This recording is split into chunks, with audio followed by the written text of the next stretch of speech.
Le secteur des transports est responsable de 14% des émissions mondiales de CO2. John Cockerill contribue à changer cela à travers diverses technologies dédiées à la mobilité verte.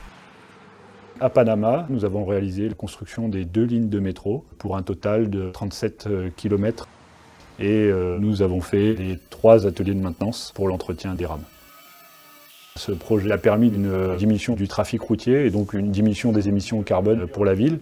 Les chiffres actuels font état d'environ 300 000 voyageurs par jour. C'est aussi une durée de vie pour le transport d'un minimum de 30 ans, à l'inverse des systèmes voitures, bus, qui ont une durée de vie beaucoup plus limitée. La division transport de John Cockerill propose également aux opérateurs ferroviaires des simulateurs de formation. On a plusieurs types de simulateurs qui varient en degré d'immersion et de portabilité. L'année passée, nous avons gagné un gros contrat avec la SNCF Réseau qui consiste en la livraison d'une trentaine de simulateurs. Un simulateur permet d'apprendre à des conducteurs la conduite écologique, par exemple à ce qu'ils fassent attention à son accélération et son freinage et ainsi faire attention à son empreinte carbone. Et un simulateur, mis à part les coûts de mise en réseau, ne demande pas de grandes quantités d'énergie, donc par exemple de carburant ou d'électricité, contrairement à un matériel roulant réel. Tout va bien, on peut klaxonner.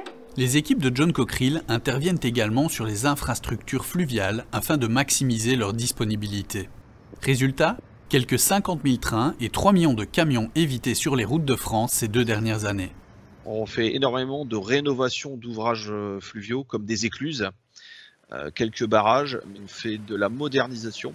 Les compétences du groupe permettent d'apporter à nos clients des solutions complètes, aussi bien en termes de mécanique, en termes de chaudronnerie, en termes de travaux d'électricité, d'automatisme ou même de traitement d'eau. C'est vraiment un atout que peu de nos concurrents ont aujourd'hui.